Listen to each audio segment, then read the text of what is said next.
ఇది AP 6th class SA2 question paper April 2024 లో జరిగిన పేపర్ ఇది. ఈ పేపర్ మనతో షేర్ చేసుకున్నది Pravan. Thank you Pravan for sharing the paper. ఇప్పుడు సెకండ్ క్వశ్చన్కి వద్దాం. Which of the following options completes the sentence meaningfully? My friend dash learning new languages is keen on. Interest గా ఉంటాడు, ఉన్నది. Their father, true to his word, began to do all he had promised. What does the underlined part of the sentence mean? దీని అర్థం ఏంటి? True to his word. దీని అర్థం to do exactly what one said. So option D correct. తను చెప్పిన మాట నిలబెట్టుకోవడం. We must plan effective measures to preserve our natural resources. ఈ preserve కి క్లోజెస్ట్ మీనింగ్ ఏది ఉంది అంటే option D maintain. Which of these mean opposite of the word ordinary? Ordinary కాదు అంటే ఏంటి? Special. Option B. Which word is wrongly spelled in this notice? దీంట్లో ఏది రాంగ్ గా స్పెల్ చేశారు అంటే ఎంట్రన్స్. TRANCE ఉండాలి, ఈఎన్ ఉంది. సో ఇది రాంగ్ స్పెల్లింగ్. టిఆర్ తర్వాత ఏ ఉండాలి, ANCE. My friends didn't want their team to dash in the spelling game. So దీంట్లో కరెక్ట్ ఏం పడుతుంది? లూజ్. ఓకే, లూజ్ కి కరెక్ట్ స్పెల్లింగ్ ఏంటి అంటే ఆప్షన్ ఏ LOSE, లూజ్ అంటే ఓడిపోవడం. ఈ బిలో ఉన్న లూజ్ అంటే లూజ్ గా ఉండడం, టైట్ గా లేకపోవడం అనేది బిలో ఉన్న లూజు. ఏలో ఉన్న లూజ్ అంటే ఓడిపోవడం. సో వాళ్ళ టీం ఓడిపోకూడదు స్పెల్లింగ్ గేమ్ లో అనుకున్నారు. సో ఆప్షన్ ఏ మనకు కరెక్ట్. తర్వాత 8th క్వశ్చన్కి వస్తే Bimal Patel is the architect of the new parliament building. ఈ ఆర్కిటెక్ట్ అనే దానికి ఏంటి మీనింగ్ అంటే a person who designs and plans buildings. అతన్ని ఆర్కిటెక్ట్ అంటారు. మ్యూజిక్ క్రియేట్ చేసే అతన్ని మ్యూజిషియన్ అంటారు. గైడెన్స్ ఇచ్చే అతన్ని కన్సల్టెంట్ అంటారు. Selects and place recorded music అంటే రేడియో జాకీ లేదా జాకీ ఉంటారు క్లబ్స్ లో, వాళ్ళని. So correct person for architect option C, a person who designs and plans buildings. Select the option that means opposite of the underlined word. The road is crooked. Road cricket గా ఉందంటే చాలా వంకర టింకర్లుగా ఉందని road. మరి ఇక్కడ cricket కి opposite ఏంటి? వంకర టింకర్లు లేని రోడ్ ఏది? నేరుగా ఉండేది, straight road. So option B. If you go ahead in your life the crowd will follow you. నిన్ను ఫాలో అవుతారు అంటే నీ అడుగుజాడల్లో నీ వెనక నడుస్తారు అనే దానికి ఈ ఫాలోకి ఆపోజిట్ ఏంటి? వెనక నడవడం అనేది ఫాలో అయితే లీడ్ అనేది ముందుండి నడపడం, ముందు ఒక లీడర్ లాగా ముందుండి నడపడం అనేది లీడ్. సో ఫాలోకి opposite word lead, option A. తర్వాత the father asked his sons to tie a dash of sticks. ఇది నాకు కన్ఫ్యూజనే. బంచా బండిలా అని. బండిల్ ఎప్పుడవుతుంది? కట్టేసిన తర్వాత బండిల్ అవుతుంది. కానీ మోస్ట్లీ మనకు బండిల్ అనే ఆన్సర్ ఇవ్వాలి, తప్పదేమో. నాకు బంచ్ కూడా కొంచెం కన్ఫ్యూజనే దీంట్లో. కట్టక ముందు బంచ్ అనాలి మనం, కట్టిన తర్వాత బండిల్ అనాలి. సో ఒక బండిల్ కట్టమన్నారేమో వాళ్ళను. ఆప్షన్ సి తీసుకున్నా ఇక్కడ. My father dash a birthday card for my brother now. ఇప్పుడు బర్త్డే కార్డ్ ఇప్పుడు అంటే తయారు చేస్తున్నారు. Is making. నౌ అన్నాడు, పాస్ట్ టెన్స్ అయితే మేడ్ అయ్యేది. నౌ ఇప్పుడు జరుగుతుంది కాబట్టి ఈజ్ మేకింగ్. తర్వాత 13th క్వశ్చన్ చూస్తే select the correct word and complete the sentence given below.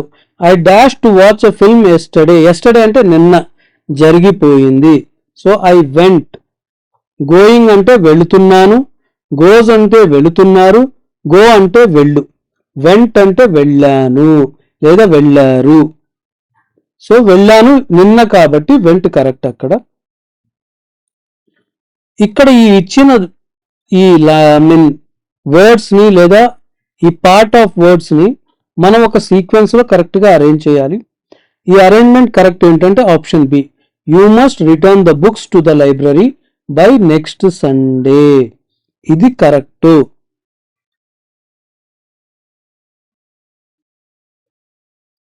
తర్వాత విచ్ సెంటెన్స్ బెస్ట్ ఫాలోస్, ఇచ్చిన ఆప్షన్స్ లో బెస్ట్ ఏది, మనకి ఈ సెంటెన్స్ ని తర్వాత వచ్చే సెంటెన్స్ బెస్ట్ గా ఏది ఉంటుంది? I went to bed early last night, నేను నిన్న రాత్రి త్వరగా పడుకున్నాను. దీని తర్వాత ఎందుకు పడుకున్నాను అంటే I had to sleep early the next day, రేపు తొందరగా పడుకోవాలని చెప్పి నిన్న తొందరగా పడుకోం కదా, రేపటిది రేపు ఉంటుంది కాబట్టి ఇది కాదు. I had a lot to do today, ఇవాళ నేను చాలా పనులు చేయాలి కాబట్టి నిన్న తొందరగా పడుకున్నాను. ఇది ఎక్కడో కొంచెం మీనింగ్ వస్తుంది, మిగతావి కూడా చూసేద్దాం. అవి కాకపోతే ఇదే కరెక్ట్ అవుతుంది. I did not like to get up early, నాకు త్వరగా లేయాలని లేదు కాబట్టి త్వరగా పడుకున్నాను అంటే అది మీనింగ్లెస్, అర్థం లేదు. I had to meet some one the day after, ఎల్లుండి నేను ఒకళ్ళని కలవాలి కాబట్టి నిన్న త్వరగా పడుకున్నాను అంటే అది కూడా మీనింగ్ లేదు. సో ఆప్షన్ బిఏ మనకు కరెక్ట్. ఏమి, తొందరగా పడుకున్నాను నిన్న ఎందుకంటే ఇవాళ చాలా పనులు ఉన్నాయి నేను చేయాలి కాబట్టి. తర్వాత ఒక ప్యాసేజ్ ఇచ్చారు, ప్యాసేజ్ లోంచి క్వశ్చన్స్ ఇచ్చారు. ఇది ప్యాసేజ్, చదవాలి అనుకుంటే పాజ్ చేసి చదవండి.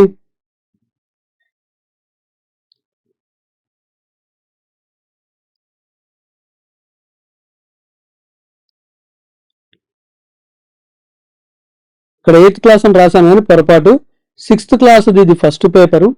మిగతా పేపర్లు అప్లోడ్ చేసినప్పుడు వాటి లింక్స్ మీకు కమెంట్స్లో ఇచ్చేస్తాను, అక్కడికి వెళ్ళి మీకు కావాల్సిన సబ్జెక్ట్ లింక్ని క్లిక్ చేసి చూసుకోండి. Which of these information about mud skippers is mentioned in the passage, ఈ ప్యాసేజ్లో దేని గురించి రాశారు అంటే option C, the variety of food they eat. Fins గురించి రాశారు కానీ వాటి సైజు గురించి ఎక్కడా మాట్లాడలేదు, వెయిట్ గురించి మాట్లాడలేదు, ఎంతసేపు పడుకుంటారు అనేది చెప్పలేదు, ఏమేమి తింటాయి అనేది మటుకు చెప్పారు. కావాలంటే వెనక్కి వెళ్ళి ఆ ప్యాసేజ్ చదివి చూడండి. What did the mud skipper do when another one came near it, it gave a warning. ఇది correct. How long does a mud skipper live, 5 సంవత్సరాలు, సుమారుగా 5 సంవత్సరాలు బతుకుతాయి. Which body parts help a mud skipper to move on land, fins, కళ్ళతో అయితే కదలవు, passage చదివితే fins మనకు కనపడుతుంది.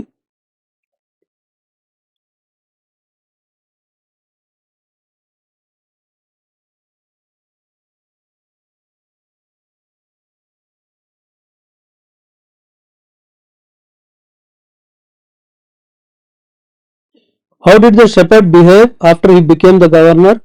He was kind and just to one and all. అందరికి సమానమైన న్యాయం చేశాడు అనేది ఇక్కడ. He was indeed very wise. Who does he refer? ఎవరి గురించి? He అంటే ఇక్కడ ఎవరు అంటే the shepherd. ఇక్కడ మీకు కావాల్సినది ఫిల్ చేయండి. From the she buys flowers from the market, ఇలా మీకు నచ్చిన వర్డ్స్ పెట్టొచ్చు. కమెంట్ సెక్షన్ చూడడం మర్చిపోవద్దు. మళ్ళీ చెప్తున్నా, మేము ఇది ఫస్ట్ పేపర్, ఇంకొన్ని పేపర్లు అప్లోడ్ చేసిన వెంటనే వాటి లింక్స్ మీకు కమెంట్స్లో ఇచ్చేస్తాం.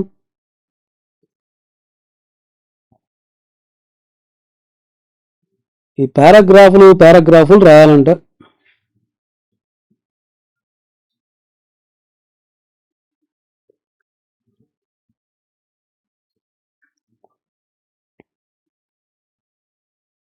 ఈ పేపర్ మనతో పంచుకున్న ప్రవణ్కి ఇంకొకసారి థ్యాంక్స్ చెప్తున్నాం. మీ దగ్గర కూడా క్వశ్చన్ పేపర్లు ఎగ్జామ్ రాసిన తర్వాత మీకు ఎలాగో క్వశ్చన్ పేపర్లు వస్తాయి. ఆ పేపర్లు మా మెయిల్ ఐడి tatsquestionbank@gmail.com మీ పేరు ఊరితో సహా పంపించండి, అవి అప్లోడ్ చేస్తాం.